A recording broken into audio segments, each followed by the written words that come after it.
psychologically, the key indicators of going through a cancer experience or any diagnosis of life-threatening illness, there's the mortality threat. So you recognize that this has the potential to foreshorten your life. The second big piece is control. So we go through our lives with the illusion that we have control over what happens to us. And so they recognize they have less control than they thought. So people need to learn to regulate those emotions or to accept them. So acceptance-based approaches are really the answer. It's as simple as that. No one wants to have cancer. No one wants to feel this way, but you do. That's where you are. And so that's where the kindness comes in, the self-compassion. Welcome to Mind and Life. I'm Wendy Hasenkamp. Today I'm speaking with health psychologist and contemplative researcher Linda Carlson. Linda is professor and chair of psychosocial oncology at the University of Calgary. And she has been an absolute pioneer in bringing mindfulness and contemplative practice into the world of cancer. As we'll hear, she conducted the first ever trials of mindfulness for cancer patients over 20 years ago, and she's been studying it in various ways ever since. In our conversation, we talk about the impressive results she's seen from this intervention, which is now called mindfulness-based cancer recovery, on things like stress and anxiety, quality of life, immune function, cortisol, telomeres, and more.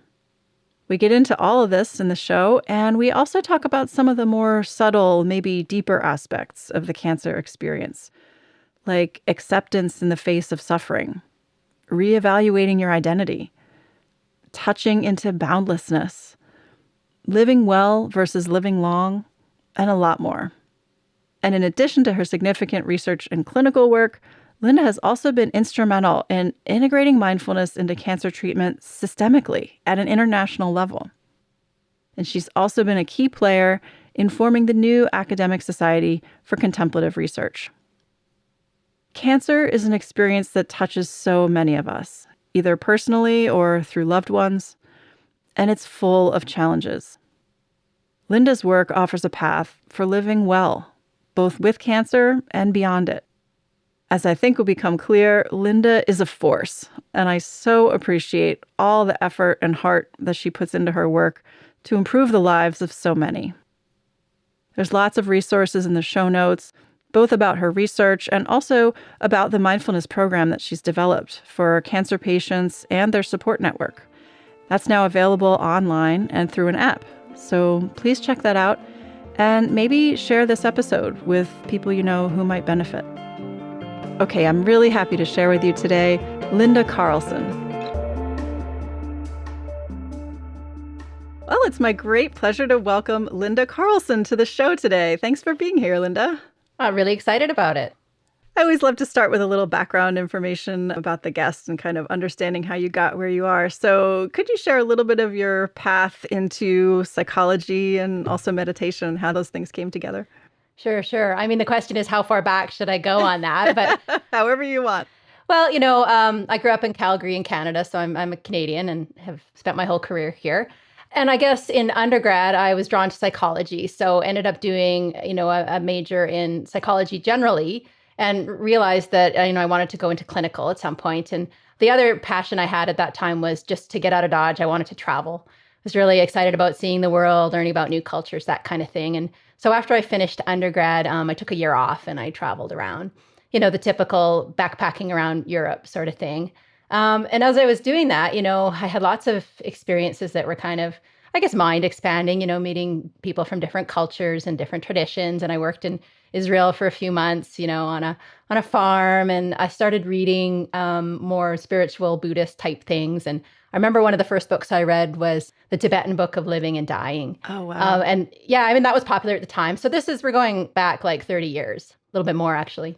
And so that was just the book I picked up and I started reading it and was quite fascinated. And before I had left on my year of traveling, I had applied to a number of grad schools in clinical, but really didn't know where I was going with it. Like I was really at that point, you look back and it's like, oh, it looks so planned out. The person sort of knew what they wanted to do. But I, had an interest in forensic psychology and social psychology. Health psychology really was not even on my radar. But I ended up choosing McGill University not because of the professor or the program, but because I wanted to live in Montreal. That would be fun. Oh, yeah. Yeah. It was the most interesting place that I could think of living in Canada. So after my year of travel, I landed in Montreal, and this was 1992, to start a clinical psychology PhD. And they're very small classes, and there was, I think, 8 people in my class. And it just so happened, and this is so serendipitous, that one of my classmates was a fellow called Neil, older than the rest of us. We were early 20s. I don't know, he probably was only in his early 30s, but he seemed very old to me, and had just come from 7 years in Thailand, studying as a Thai forest monk with Ajahn Chah in that lineage in Vipassana, and was ordained, shaved head, the robes, the whole thing. For some reason, he had decided to come back to civilization and get a PhD in clinical psychology at McGill. So there he was, right? And I had a burgeoning interest in meditation. And he said, well, I'm happy to teach you. And so we started a weekly Sangha, really, throughout grad school. Cool. Yeah, it was amazing. And so also in that cohort, well, not in my class, but a few years ahead, was Kirk Brown. Oh, wow. I don't know if you know Kirk. Yeah. So Kirk and I sat with Neil. There was a number of other students as well. And so we just started sitting in the Vipassana tradition every week while I was in grad school for 6 years. I was there. And at the same time, I started a yoga practice. So it was a hatha yoga practice, just came upon a teacher who was amazing and very contemplative and was doing that personally. And Kirk was a bit, more immersed in this world than I was. And he knew Jon Kabat-Zinn, or knew of him. And I invited him to Montreal, to McGill in 1995. So I started grad school in 1992. We were sitting. Kirk invited Jon to come up. He gave a talk. I like to say it was the first time I ate a raisin mindfully. Right. And I became familiar with MBSR then through that encounter with Jon. Now, my PhD was in mind-body, not medicine, I suppose, but mind-body research. I was looking at the effects of hormones on memory in pre- and postmenopausal women and Alzheimer's disease patients is what I ended up doing. So a psychoneuroimmunology framework. Mm-hmm. And so I was learning a lot about mind-body connection biologically that way. And at the same time, deepening my personal practice with mindfulness, with meditation, learning about MBSR. And then at the end of my PhD, you do a year-long internship. And I decided to come back to Calgary and ended up in a rotation at the Cancer Center. And it was just one of, I also did forensics, I did inpatient psychiatry, but I ended up at the Cancer Center 2 days a week. And that's where I met Michael Specka, who has been kind of my partner in crime all these years. He's a psychologist who worked more clinically than research with people who have cancer. And he was also a meditation practitioner and a yogi, and actually had his first degree in dance. Oh, wow. Dance and movement therapy. And so him, and there was a couple of other people who were into yoga who also worked at the Cancer Center. And so I arrived for a year as an internship student, and they said, we're thinking about starting a meditation group and a yoga group for the patients, right? They said, we all do these practices. We think they're really beneficial. Why aren't we offering it to our patients? And I said, well, there's this thing called MBSR, right? There's this guy called Jon Kabat-Zinn. This was 1997, actually, when I started there. So it was all very new. And I said, we should take what he's doing and see if we can adapt it for the people we work with. And they said, great idea. And so we created this program. It was kind of a mishmash, really. We just called it Mindfulness for Cancer or something like that. And that's when we did our first very small clinical trial. It was a waitlist controlled trial. We took anybody who would sign up. So there was 89 patients. They could be on, off treatment, any type of cancer, any stage of disease. It was a waitlist RCT. So it was a pretty strong design. And so I kind of ran that study. I finished my internship year and I applied for a postdoctoral fellowship, and I got funding to do the research in mindfulness for people with cancer. And so with that first clinical trial, we saw really, really amazing results. The effect sizes were huge. We were looking at stress and mood disturbance, anxiety, depression, confusion, fatigue, those kind of, we use the profile of mood states, which has these 6 subscales, and then a symptoms of stress inventory with like 8 subscales looking at physical manifestations of stress, habitual behaviors, muscle tension, all this stuff. Huge effects. Really very impressive, right? And I went, wow, I think we're onto something here. Yeah. So it turned out to be the first paper ever of a mindfulness-based intervention for people with cancer. Mm-hmm. And so Michael and I went down and we did some training with John and Saki, when they did those Omega Institutes and whatnot. There wasn't a formal training institute the way there is now for teaching MBSR. So we did what we could in terms of training in the MBSR model. And then we really just launched our program as a clinical service. And because we're in, public health system, we were able to get it just part of the usual offerings through our psychosocial resources program. So it's been offered clinically for patients since 1998 without stop. And Michael and I have been two of the instructors, and we've trained other people through the years, but he's retired now and I'm still doing it. Wow. Yeah. What an amazing trajectory. I love that it, started even in grad school. You were at this great confluence of interests where you landed. Yeah, and it's always been my belief that you just maintain openness to things, right? You kind of put it out there like, this is what I'm hoping will come my way. I've always thought, oh, I'd like to study X. I'll just keep my feelers out and somebody will come along, a student or a colleague who's like, oh, I have the means or the expertise. Let's do it, right? And so off we go. And so that's kind of how my whole career has, progressed, at least in this area. Fantastic. I wanted to get into a little bit. You've, as you said, you've been studying this for over 20 years. So you've had a lot of trials and found pretty incredible results.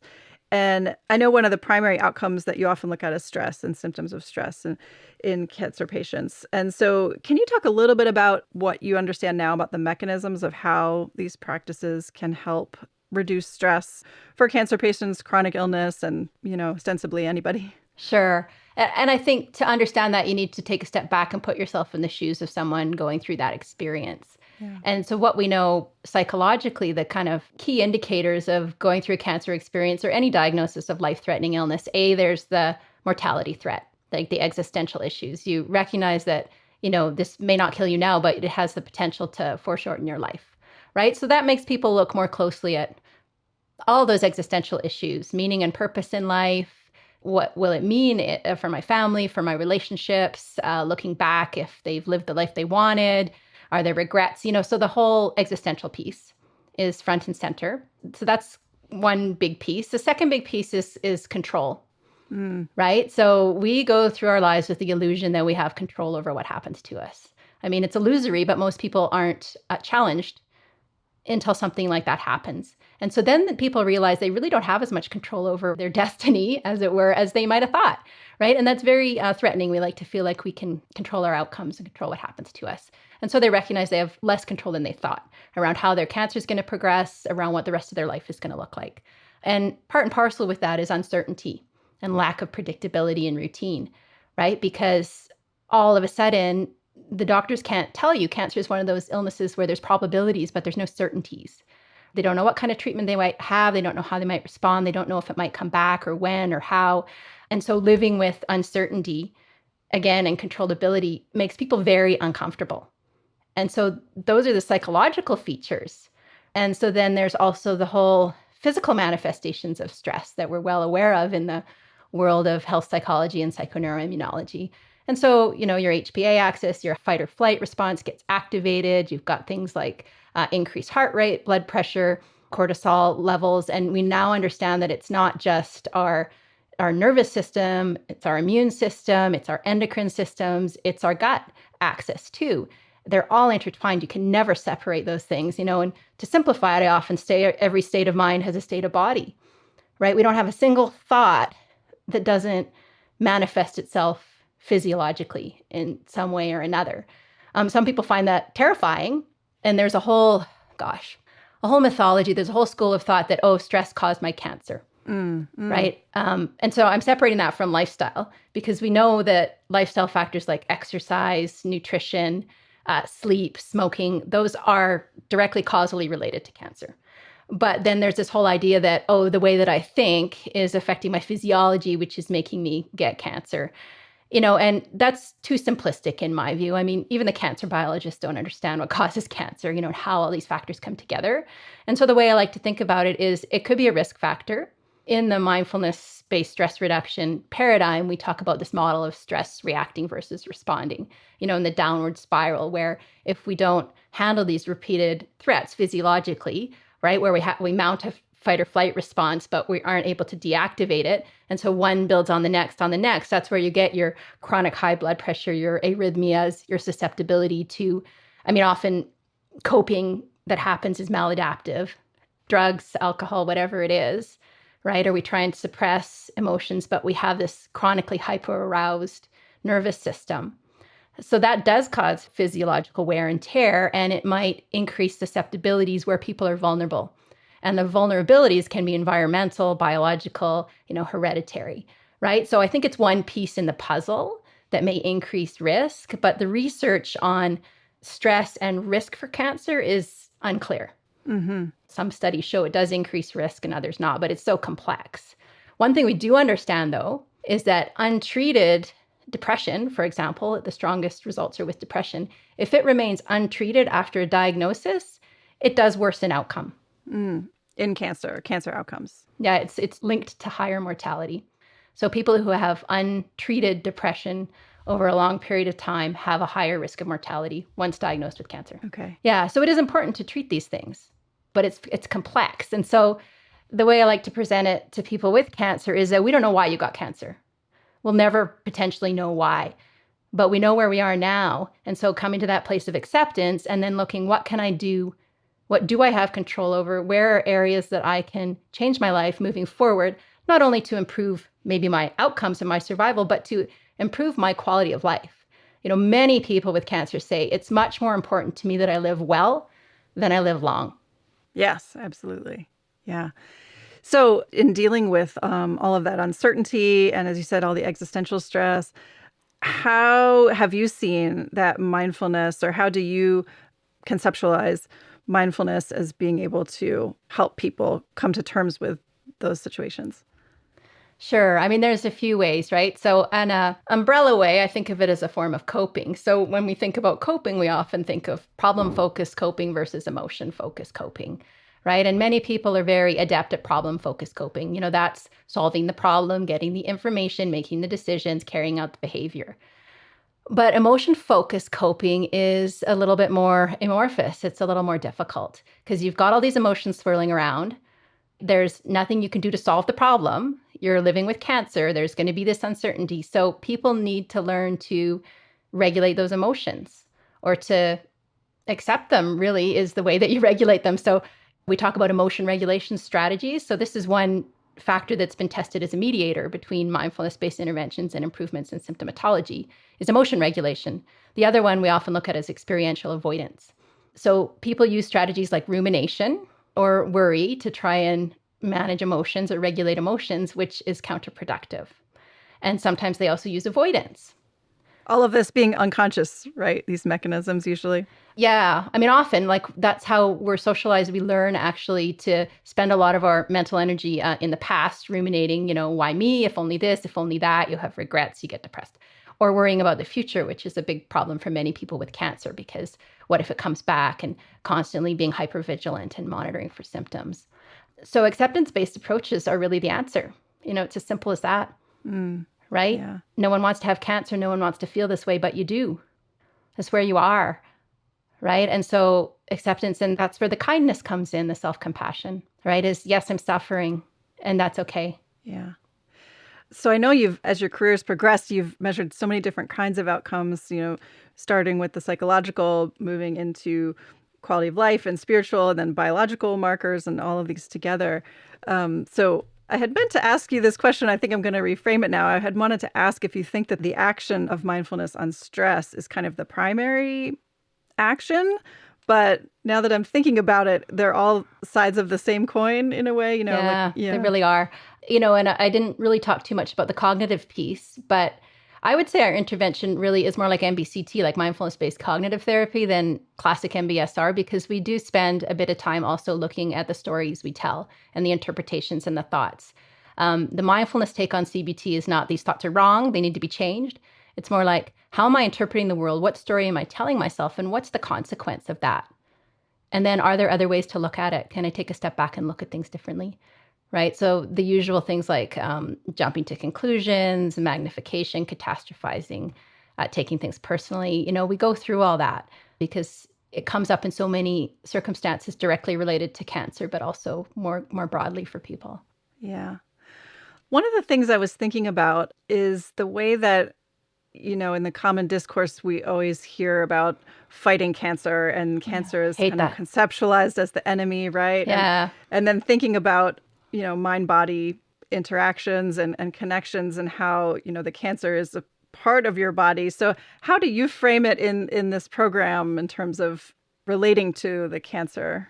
Yeah. I mean, I personally very much dislike battle metaphors.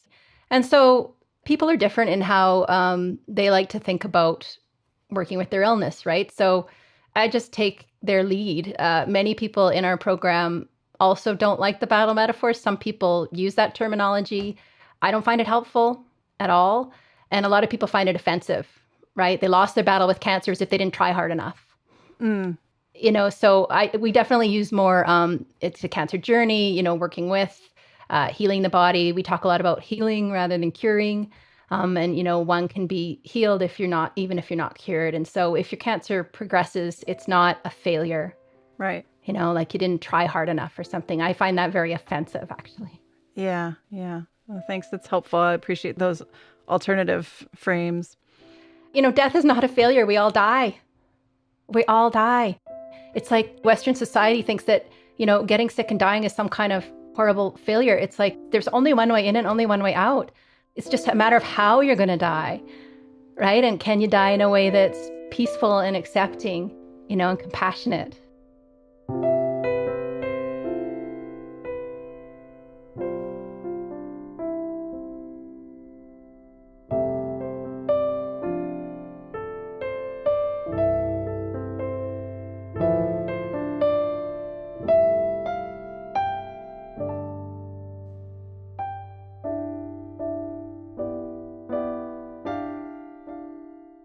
You were talking about the stories that we tell and how that's such a major part of, from the cognitive side, of how we deal with these things and stresses.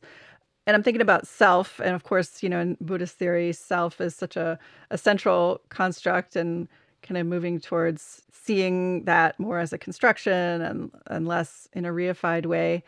And then I'm thinking with chronic illness and cancer, like it must have such an impact on one's identity. Yeah, absolutely. Yeah. So how does that play into the way you work with these patients? Yeah. I mean, it's a good opportunity. It's funny for me to phrase it that way, but cancer is a good opportunity to work with these things because people are much more, they're suffering.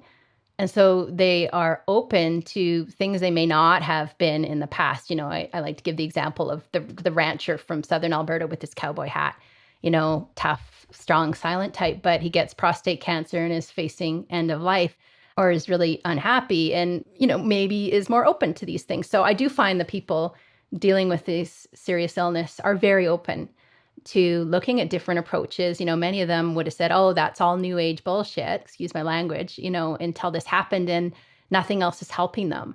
So they might show up and be skeptical, which we love. I mean, I'm more than happy to have skeptics show up. And just as the Buddha would say, it's like, don't believe me, try it for yourself. Yeah. Right. This is first person experience. And so many of them are questioning their identity. And they're taking this as a pause because many of them are also off work if they were already working, if they were currently working or not retired or anything like that. They're taking a certain amount of time off for treatment. So it's a really good opportunity for them to take a step back and reconsider everything about their lives and themselves and, what's meaningful, what brings purpose, who are they really, if their hair falls out, is that part of their identity? If they're not working their job, was that part of their identity? Like what's left? Right. And that can be very, very powerful just to have people, we really, as we get further through the program, at the beginning, it's more concentrative practice, awareness of breath, body scanning, just trying to train the attentional capacity to be in the moment. But then we really do focus more on open awareness, bare awareness practices, compassion practices. I really like sky-like mind is one of my favorite practices, that connecting with the universal. The boundless. Can you describe that a little bit for the audience? Oh, yeah, sure. So I like to use metaphors a lot when we're teaching. And so if you use one like the clouds, so you might be sitting there hovering on breath awareness, but have this metaphor, this image of the thoughts are like clouds, and some days it's dark and stormy and that's all you can see is the dark clouds. And other days they may be light and fluffy and, they're drifting across the sky and there's a glimpse beyond the clouds of what's always there. And that's the blue sky, the endless, boundless, never-ending, interconnectedness. That's the true nature. So the clouds are all these ideas around identity and, who am I and worries and all those kind of thoughts we have that make us feel oppressed. It's pushing down on you. But beyond that, it's boundless, right? You can expand endlessly. There's more space in the blue sky, that sky-like mind, and that's always there. Sometimes we can't see it, we can't feel it, but understanding that that is always a possibility. So people get glimpses of the sky, of the boundlessness, of that spaciousness. And so they can remind themselves in times where they feel oppressed by the clouds and the thunderstorms that this is not going to last. There's another way of being. I've felt it, I've touched it, I know it's there. And then we also connect that with the sort of interconnectedness that everybody's in that same space. That same sky-like mind is universal. Mm. And I imagine that's such a sense of more of security and comfort, right? To tap into that interconnection. And it's also that sense of everything's fine, calm, and peace. And they say, I had a glimpse of that feeling of peace and calmness. And I don't have it all the time, but I know it's possible now. Mm. And some people will say after our retreat day, I have never felt that peaceful before, like ever in my life. I love that you're bringing in this, it's more towards the non-dual traditions, I guess, as part of how that would be described in the Buddhist realm. I don't hear that often emphasized, I think, in a standardized program as much. So I think that's wonderful, particularly for these participants and what they're dealing with. Yeah. And, we have a curriculum and we've written a book, but I've never written a manual for this program and when we teach it, so I have an online training program now too for facilitators for MBCR. But, what I say to people is that you really have to take the lead of the participants, right? So I'm not going to say, session 2, you have to talk about pain, right? It's like, no, you talk about pain when they talk about pain, And so you talk about non-dual awareness when they're starting to get a feeling of it. And so it's really the skill of being a facilitator is hearing what people are coming with and taking those opportunities. There's certain places I want to go. Like, yeah, I want to talk about pain, right? I want to talk about sleep. I want to talk about, open awareness, but I'm going to do it when they're receptive to it. And that's, I'm sure, so much of your training too in clinical psychology, right? Like that sounds like a therapy setting too, how you're engaging. Yeah, it certainly helps when facilitators are also therapists. Yeah. I'm imagining that some listeners might be curious about whether or not these kinds of interventions actually affect disease outcomes and mortality or the way the cancer progresses. Have you looked at that at all? I've avoided going there, partly because it's just super complex and super expensive to do that research well. And very few people, I think, would want to fund it. But more theoretically is that I just don't think it's that important. And I said earlier, people want to live well. They want to have a good quality of life for whatever time they have, and I think, yes, maybe there's a potential that these kind of interventions might help people live a little bit longer. And it would depend on the type of cancer they have and how advanced it is when it's first discovered, how aggressive. There's so many other factors. But really, I want to help them live better. Yeah. I also wanted to talk about one line of research that you've done, which is into telomere length. So this is in the biological realm. And you published a study that was groundbreaking, which actually used a really strong active control group. And maybe we can go down a little bit of a tangent just to help listeners understand about study design and things. But yeah, so you had a social support group as a control group to the mindfulness group. So first, I'd love to unpack that a little bit just so listeners have a context. Sure. So maybe you could talk about some of the challenges with studying these kinds of complex interventions and why you need really particular control groups. Yeah, I mean, I actually love study design. It's one of my other passions, actually, is research design. And so in the area of mindfulness-based interventions, the design that's most commonly used is, if it's an RCT, a randomized controlled trial, is a control group that's either waitlist or usual care, meaning that, half the participants are randomized to get the mindfulness-based intervention, the other half just do nothing. It's not a strong design. We know that almost anything is better than nothing. Right. Send them to the spa for a day, they'll be happier. I'm being facetious, but we already know, there's been so many studies done in that design. When I see another one, I just kind of roll my eyes. So really where we need to go is what's known as comparative effectiveness, which is the type of study I do. I'm also interested in real world pragmatic research. And so in the real world, people are going to choose something that they want to do that they think will help them, right? So in the mindset study that you're describing, where we did telomere length as one of the outcomes, we randomly assigned people, it was breast cancer survivors in this case, to either the MBCR, so that's our mindfulness-based cancer recovery. Another active intervention is called supportive expressive therapy. It's also empirically supported as being beneficial for women with breast cancer. And there was a third condition that was our real control. But again, I don't like giving people nothing. So we gave them a 1-day stress management seminar. It was based on Mike Antoni's work, actually, with cognitive behavioral stress management. So they got that. And then the people who had just the 1-day stress management seminar, after the other interventions were done, so 3 months later, they were then randomized into either MBCR or supportive expressive therapy. So everybody got one of the active interventions eventually. We followed them up for a whole year. So we took saliva samples, blood samples, and did a lot of the biomarker analyses as well. And so cortisol, stress hormone, has been studied quite a bit. And we look at the profile of release over the course of a day. We know that certain profiles are healthier in terms of a range of different outcomes, including survival in some studies. And so we did see a shift in the cortisol profiles to healthier, steeper slopes with lower bedtime cortisol, which is actually the sort of key marker that's important. We also looked at some cytokines. So these are immune cells associated with inflammation. And saw some changes there. And then what you're bringing up that was novel in this study that people really hadn't done before, especially in mindfulness, was telomere length. So that's the caps at the ends of the chromosomes within the DMA. It's associated with cell aging. And so quite a number of observational studies had shown that shorter telomere length was associated with higher risk for various forms of cancer and also shorter survival times. And it's also been shown in other diseases, diabetes, heart disease, to be a marker of actual clinical outcomes. And so nobody had really looked at whether or not telomere length could change in such a short period of time because it was just over 3 months. Mm-hmm. But I worked with Alyssa Eppel as an advisor on this, who's an expert, of course, in that area. And she said, well, it's possible. And I talked to our telomere biologist here at University of Calgary. She said, it's possible. And so we did that study. And what we found, so we ended up comparing the supportive expressive and the mindfulness women before and after, but there was no differences between the two active interventions. Right. And so we lumped them together and compared them to the women in the control, which was just the 1-day stress management seminar. And that's where we saw the changes. So the women in the interventions, their telomere length didn't change pre to post over 3 months, but the women in the control group, they got shorter. I see. Ostensibly due to stress or aging, or maybe natural aging, mm-hmm. right? So telomeres do shorten naturally with each successive cell division, and they tend to get shorter with age, and they tend to be shorter in people with different chronic illnesses. So they continued to shorten in the women in the control condition, but they stayed stable in the women who did the interventions.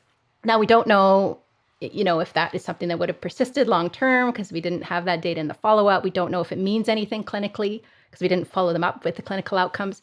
It's interesting, and as you said, the media loved it. There was all kinds of crazy headlines, and I find it fascinating, but it's not surprising to me at all.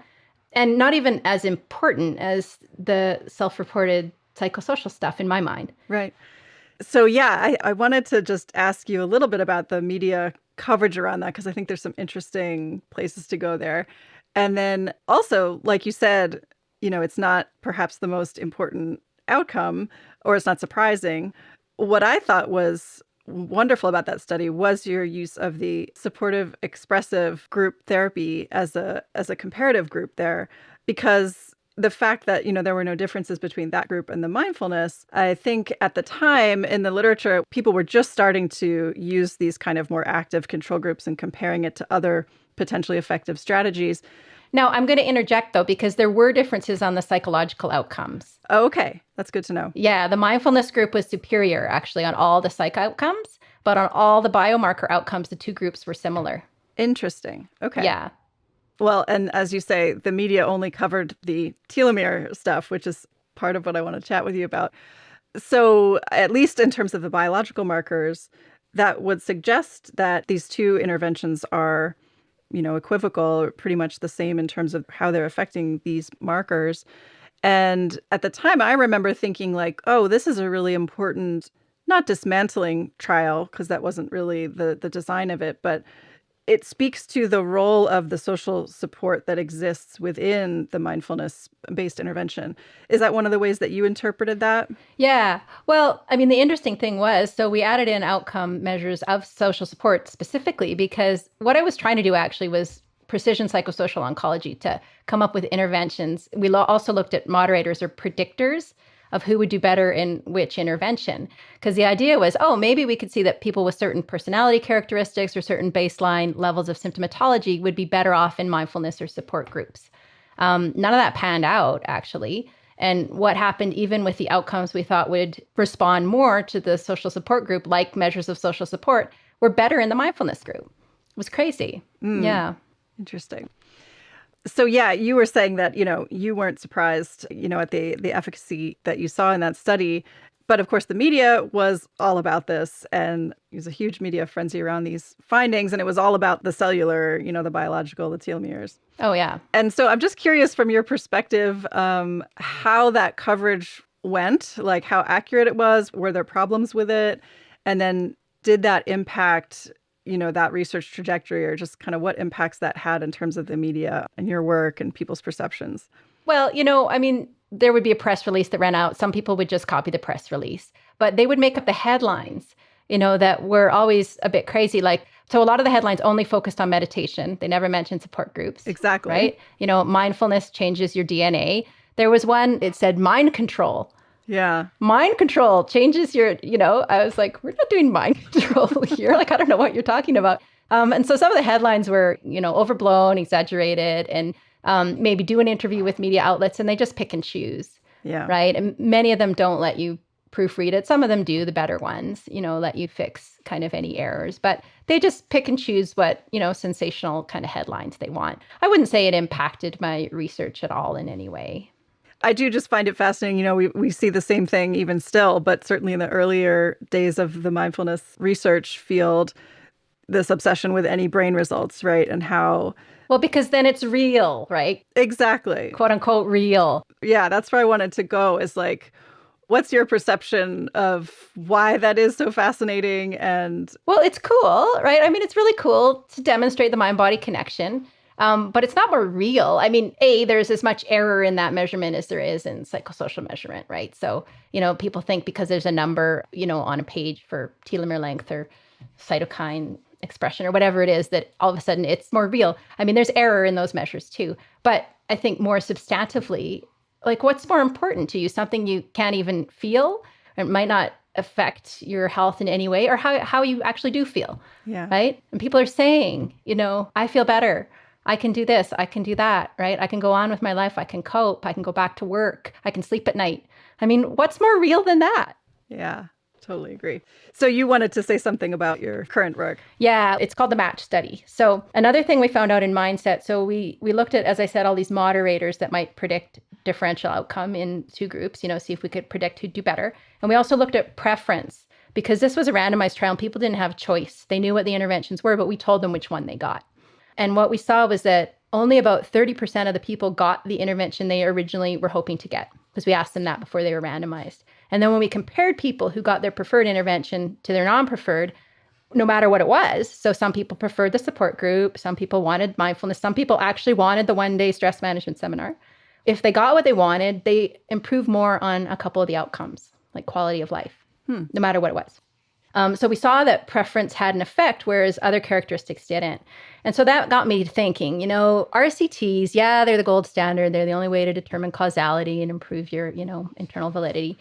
But they're not very real world. The randomization is not... Yeah, it's ridiculous. Who in the real world says, tell me what to do? Yeah. It doesn't really work that way. So the next trial we did is called the match study. And we picked the superior intervention, which was the mindfulness, because it did a lot better than the supportive expressive group therapy on most of the outcomes.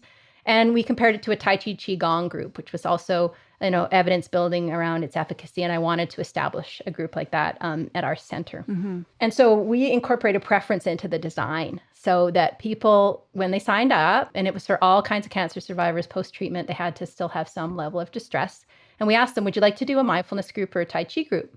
And if they said one or the other, then they got it. Or are you willing to let us, choose one for you? And so some people said, yeah, that's fine. And so then they were randomized. So we have now both Tai Chi and mindfulness chosen as preference, and both Tai Chi and mindfulness randomized.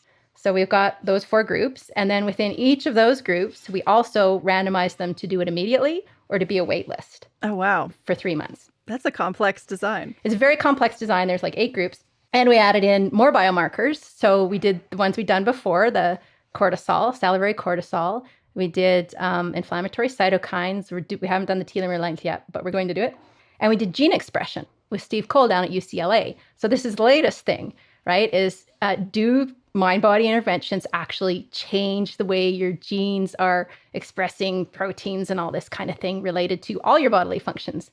So we added that in, and we added in also some physical markers that were more likely to be associated with Tai Chi, like grip strength and speed walk and, those kind of physical things. And we also did psychophysiology stuff too. So we looked at heart rate and blood pressure and these kind of things. And so we enrolled over 600 people. Wow. Like huge trial for this area, because the mindset was like around 250 or something. So 600 people, Calgary and Toronto, cancer survivors. They did either the Tai Chi intervention for 12 weeks or the mindfulness intervention for 9 weeks. We did all these measures, pre and post. COVID hit just as we were wrapping things up. Oh, boy. Well, we were almost done. So none of it's been published yet, but we're just starting to look at the outcomes. And so a sneak peek is that I got the data back on the gene expression. And Steve Cole said, this is the cleanest, clearest result I've seen on decreasing genes associated with inflammation in both interventions. Wow. Yeah. That's amazing. So I haven't written it up. This is the first mention of it. It's preliminary analyses. We need to look at some more stuff, but it's definitely, especially for the mindfulness group, we're seeing clear, significant downregulation in inflammatory gene expression. Yeah.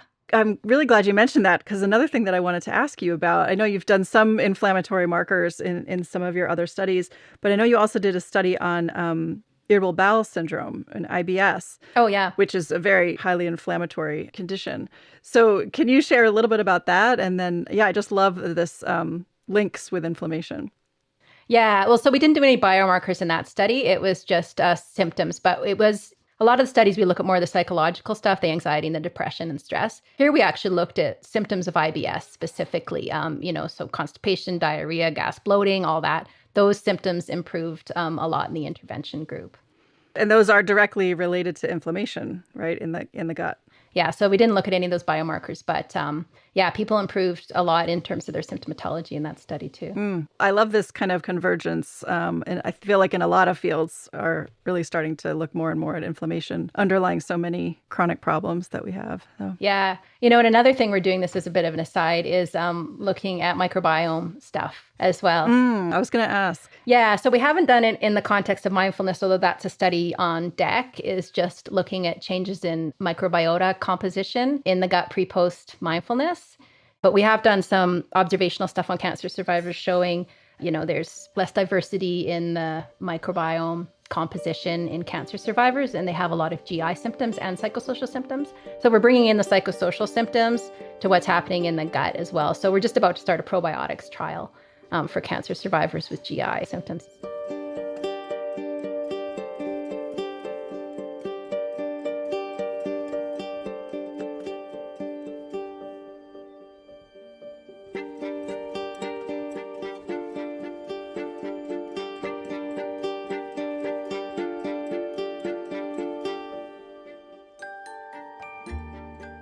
Well, I know another direction that you've been going recently is developing online platforms for these kind of interventions and app-based platforms. So do you want to share some about that and maybe some of the pros and cons compared to in-person? Sure. Yeah. One of the things that's always been important to us is reaching a lot of people who have cancer, as many as we can, with these kinds of interventions. And we know there's limitations to in-person programs. Not just their availability, because you need trained facilitators, but also the capacity of people going through cancer treatment to just take the time, the energy, the expense of coming to an in-person program. So back in 2015, actually, we partnered with a company called eMindful and created an online version. And so we wrote that up and handed it over to them, and they've been offering it mostly through like employee assistance plans and that kind of thing as an online modality. And we're trying to evaluate it. This study has been a bit stalled, but we've been using that program for people during chemotherapy, because most of the research in people with cancer and mindfulness-based interventions is post-treatment. But a lot of the symptoms we're treating, like fatigue and anxiety, depression, they develop during chemotherapy. Sure. right? They're chemotherapy-related symptoms and side effects. So the idea with this study is that, okay, we've got the online program now, so it'll be easier for people to do it while they're doing chemo, and maybe this could prevent, diminish, delay the onset of some of these symptoms, right? So catch them before they get really bad. And so what we've been doing is recruiting people just as they're starting chemotherapy and randomly assigning them to do it's a 12-week sort of shorter session version of MBCR while they're going through chemo or after chemo. So it's kind of the wait list is basically they still get it, but they get it after they finish the chemo. So we've been doing this study for quite a while now. It's been tricky to recruit people because there's a small window of time, between when they know they're doing chemo and when they start it. And then COVID happened. Right. But looking at the sort of usual suspects of chemotherapy-related side effects. So our primary outcome is fatigue. We're also looking at cognitive function, nausea, vomiting, pain, anxiety, depression. So that study is ongoing with that online platform. And then after that, around 2020, and again, these things are serendipitous. It's basically approached by people who run these companies. Somebody said, hey, we have this online thing, or you want to put your thing online? I said, well, if you're going to help us, sure. And so there's a mobile app called AMDTX now, Digital Therapeutics. And so they approached us, they're out of Toronto, and said, hey, do you want to put your mindfulness thing in an app? And we said, yeah, actually, we've been thinking about that. And I had a postdoc who really wanted to do that. So we created an app-based version of MBCR, and it was really fun. So Michael Speck and I, we went into a professional recording studio, and we didn't want it to be just guided meditations, because so much of the benefit of the program that we see is not just doing guided meditations. It's that, as John Kabat-Zinn would say, orthogonal shift in consciousness, where people really understand, what it is to be mindful, and they understand their stress responding, there's the cognitive piece. So we wanted that teaching to be part of the app. And so we went in the studio and we just recreated our dialogue, how we teach these things in classes. And so the developers then took it and turned it all into, app-friendly sound bites, basically. So it's 27 different tracks, and a person has to go through it sequentially. It's called the Mindfulness-Based Cancer Survivorship Journey. Mm-hmm. So it's a journey within this AM app. And so people go through it sequentially, and they get the teaching, they do a practice, there's sort of interspersed as it would be in a class. And so we studied it in a pilot trial a few years back with, 85 people with cancer went through it. It was a waitlist controlled design. In the end, it became more of a user acceptance testing because, people had a hard time getting on it. We had to tweak it a bit. But in the end, the pilot work did show benefit, and our primary outcome there was stress symptoms. And so now we're running a Canada-wide trial. Oh, nice. Yeah, it's called the Seamless Study. And so it's already launched in Calgary, but we're going to be in 5 sites across Canada. It's through the Canadian Cancer Trials Network of clinical trials sites. And so we're recruiting 345 people, and we're trying to target a diverse group. Because one of the major limitations of mindfulness research very generally is the limited diversity. I wrote a commentary once called Wealthy White Western Women. Yeah, absolutely. That's who we get. And in psycho-oncology, it's the same thing, and they have breast cancer. So we really need to reach out to other demographics, lower SES, people from different racial, ethnic, cultural backgrounds, more men. And so with the Seamless Study, that's what we've been doing. So we've been recruiting with invitation letters from our cancer registries that target lower SES postal codes. We're oversampling men. We're really trying to get a diverse group into this study. And it's more of a pragmatic design, very wide, open inclusion criteria. So that's underway. We've recruited, 100 or so of the 345. And so they're using the app for 4 weeks is the design. Yeah. Great. Yeah, that's such an important expansion. I appreciate you naming that, the really narrow participant pools that have been worked with in many, many fields of mindfulness, and particularly as you're Absolutely. saying. Yeah. It'll be interesting to see whether, the results generalize from what's been done. Yeah, I really will. I have a master's student actually who's specifically looking at the diversity piece. So great. That'd be good. Yeah. Well, I wanted to ask your perspective, kind of stepping back. You've been teaching and researching these interventions for over 20 years. So you've been in this field really since the beginning. And you've been embedded also in a medical context, which, not many researchers have been for that long. So I'm just curious, your title is a professor of psychosocial oncology, which is not, I think, what most people would immediately think of in relation to oncology, right? As we've been saying, it's so usually emphasized on the biological part of cancer.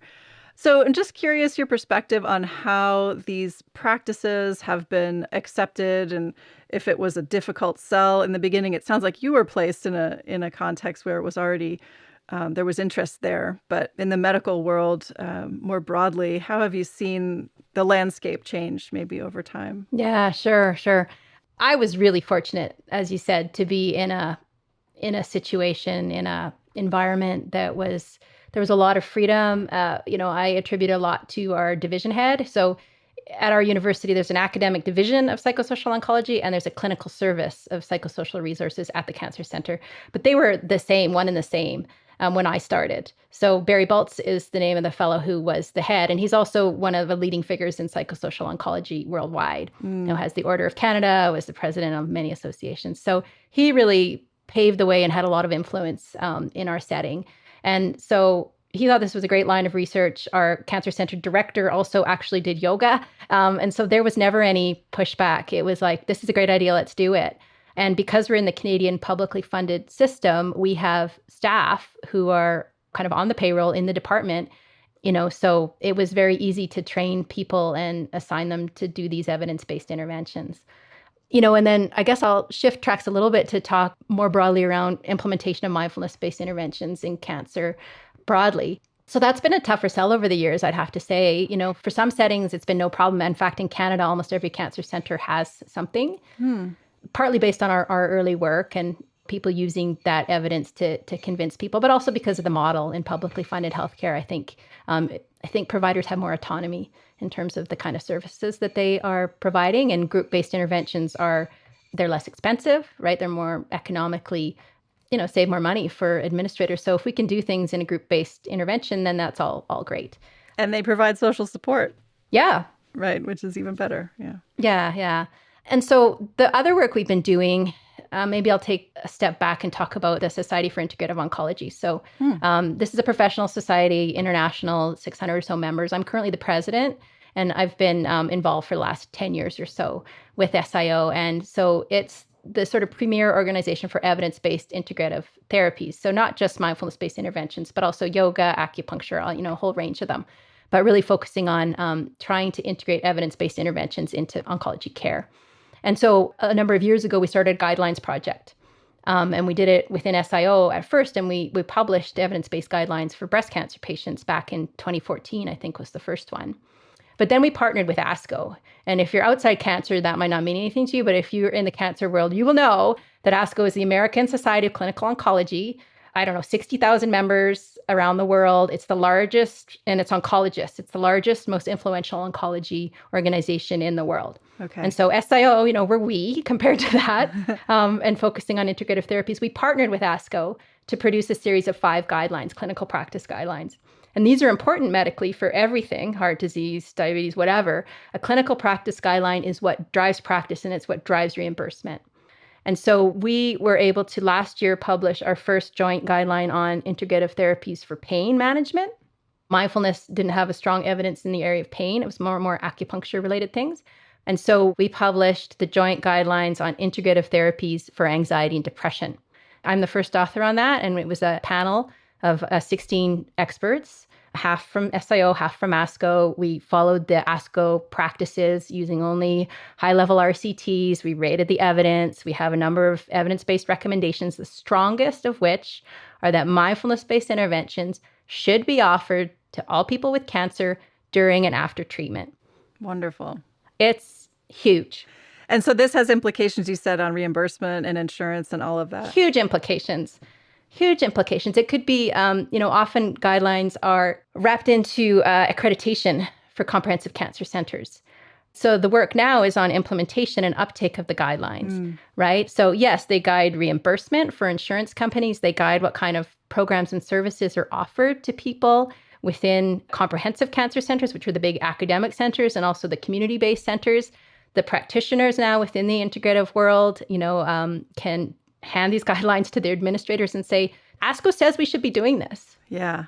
So it's a huge coup, right? I just love tracing the whole trajectory from, you in graduate school being interested in this and being part of a group to come up with an intervention, the first, of its kind, to implementing at an international level these guidelines, which is a systemic and structural change in this system. Yep. So that is just amazing. Yeah, it's huge. And so we also have guidelines coming out on sleep and fatigue are the next ones. So mindfulness-based interventions will probably figure in those as well. Fantastic.